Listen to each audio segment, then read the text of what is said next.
La dernière classe, récit d'un petit Alsacien. Ce matin-là, j'étais très en retard pour aller à l'école. Et j'avais grand peur d'être grondée, d'autant que M. Hamel nous avait dit qu'il nous interrogerait sur les participes et je n'en savais pas le premier mot. Un moment, l'idée me vint même de manquer la classe et de prendre ma course à travers champs. Le temps était si chaud, si clair. On entendait les merles siffler à la lisière du bois et dans le pré ripère, derrière la scierie, les Prussiens qui faisaient l'exercice. Tout cela me tentait bien plus que la règle des participes, mais j'eus la force de résister et je courus bien vite vers l'école. En passant devant la mairie, je vis qu'il y avait du monde arrêté près du petit grillage aux affiches. Depuis 2 ans, c'est de là que nous sont venues toutes les mauvaises nouvelles, les batailles perdues, les réquisitions, les ordres de la commandanture et je pensais sans m'arrêter. Qu'est-ce qu'il y a encore ? Alors, comme je traversais la place en courant, le forgeron Wachter, qui était là avec son apprenti en train de lire l'affiche, me cria « Ne te dépêche pas tant, petit. Tu y arriveras toujours assez tôt à ton école. » Je crus qu'il se moquait de moi et j'entrai tout essoufflé dans la petite cour de M. Hamel. D'ordinaire, au commencement de la classe, il se faisait un grand tapage qu'on entendait jusque dans la rue. Les pupitres ouverts, fermés, les leçons qu'on répétait très haut tous ensemble en se bouchant les oreilles pour mieux apprendre et la grosse règle du maître qui tapait sur les tables. Un peu de silence. Je comptais sur tout ce train pour gagner mon banc sans être vu. Mais justement, ce jour-là, tout était tranquille comme un matin de dimanche. Par la fenêtre ouverte, je voyais mes camarades déjà rangés à leur place. Et M. Hamel qui passait et repassait avec la terrible règle en fer sous le bras. Il fallut ouvrir la porte et entrer au milieu de ce grand calme. Vous pensez, si j'étais rouge et j'avais peur. Eh bien non. M. Hamel me regarda sans colère et me dit très doucement « Va vite à ta place, mon petit Franz. Nous allions commencer sans toi. » J'enjambai le banc et je m'assis tout de suite à mon pupitre. Alors seulement, un peu remis de ma frayeur, je remarquai que notre maître avait sa belle redingote verte, son jabot plissé fin et la calotte de soie noire, brodée, qu'il ne mettait que les jours d'inspection ou de distribution de prix. Du reste, toute la classe avait quelque chose d'extraordinaire et de solennel. Mais ce qui me surprit le plus, ce fut de voir au fond de la salle, sur les bancs qui restaient vides d'habitude, des gens du village assis et silencieux comme nous, le vieux Haussaire avec son tricorne, l'ancien maire, l'ancien facteur et puis d'autres personnes encore. Tout ce monde-là paraissait triste. Et Haussaire avait apporté un vieil abécédaire mangé au bord, qu'il tenait grand ouvert sur ses genoux, avec ses grosses lunettes posées en travers des pages. Pendant que je m'étonnais de tout cela, M. Hamel était monté dans sa chair, et de la même voix douce et grave dont il m'avait reçu, il nous dit « Mes enfants, c'est la dernière fois que je vous fais la classe. L'ordre est venu de Berlin de ne plus enseigner que l'allemand, dans les écoles de l'Alsace et de la Lorraine. Le nouveau maître arrive demain. Aujourd'hui, c'est votre dernière leçon de français. Je vous prie d'être bien attentifs. » Ces quelques paroles me bouleversèrent. Ah, les misérables. Voilà ce qu'ils avaient affiché à la mairie. Ma dernière leçon de français. Et moi qui savais à peine écrire, je n'apprendrai donc jamais. Il faudrait donc en rester là. Comme je m'en voulais maintenant du temps perdu, des classes manquées à courir les nids ou à faire des glissades sur la Sarre. Mes livres, que tout à l'heure encore je trouvais si ennuyeux, si lourds à porter, ma grammaire, mon histoire, me semblaient à présent de vieux amis qui me feraient beaucoup de peine à quitter. C'est comme M. Hamel, l'idée qu'il allait partir, que je ne le verrais plus, me faisait oublier les punitions, les coups de règle.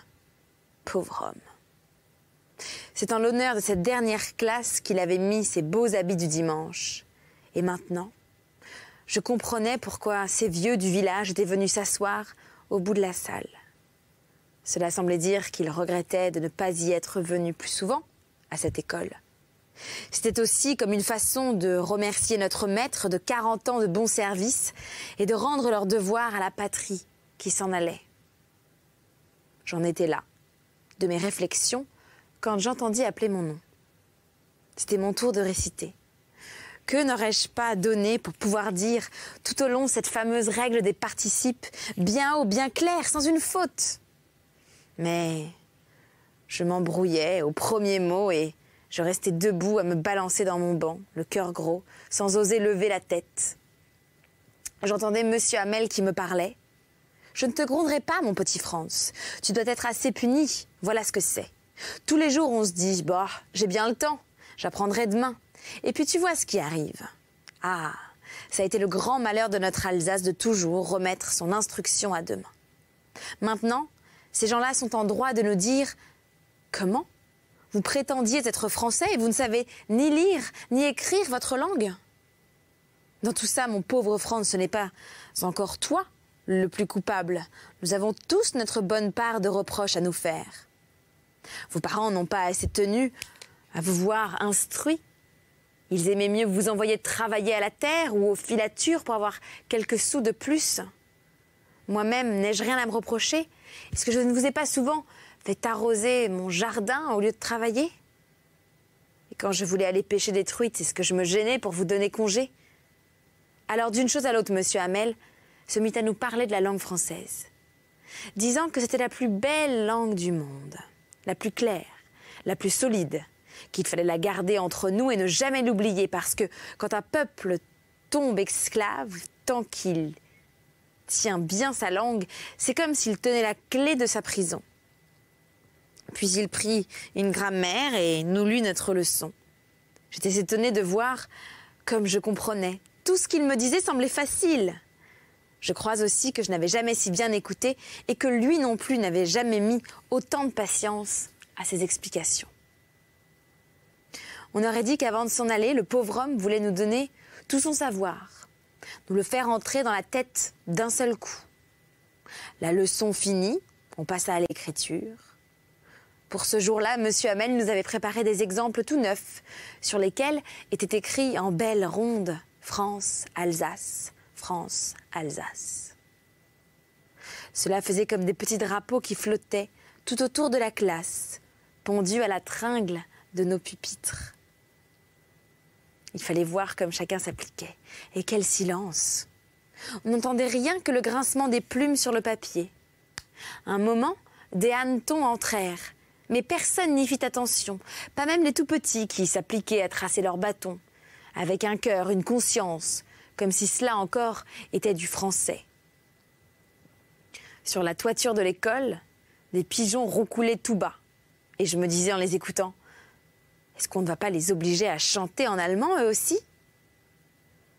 De temps en temps, quand je levais les yeux de dessus ma page, je voyais Monsieur Hamel immobile dans sa chaire et fixant les objets autour de lui, comme s'il avait voulu emporter dans son regard toute sa petite maison d'école. Pensez, depuis 40 ans, il était là, à la même place, avec sa cour en face de lui et sa classe toute pareille. Seulement, les bancs, les pupitres, s'étaient polis, frottés par l'usage. Les noyers de la cour avaient grandi et le houblon qu'il avait planté lui-même enguirlandait maintenant les fenêtres jusqu'au toit. Quel crève-cœur ça devait être pour ce pauvre homme de quitter toutes ces choses et d'entendre sa sœur qui allait et venait dans la chambre au-dessus, en train de fermer leur malle. Car il devait partir le lendemain, s'en aller du pays pour toujours. Tout de même, il eut le courage de nous faire la classe jusqu'au bout. Après l'écriture, nous eûmes la leçon d'histoire. Ensuite, les petits chantèrent tous ensemble « Babebi-bobu ». Là-bas, au fond de la salle, le vieux Auxerre avait mis ses lunettes et, tenant son abécédaire à deux mains, il éplait les lettres avec eux. On voyait qu'il s'appliquait lui aussi. Sa voix tremblait d'émotion. Et c'était si drôle de l'entendre que nous avions tous envie de rire et de pleurer. Ah, Je m'en souviendrai de cette dernière classe. Tout à coup, l'horloge de l'église sonna midi, puis l'Angélus. Au même moment, les trompettes des Prussiens, qui revenaient de l'exercice, éclatèrent sous nos fenêtres. Monsieur Hamel se leva, tout pâle dans sa chair.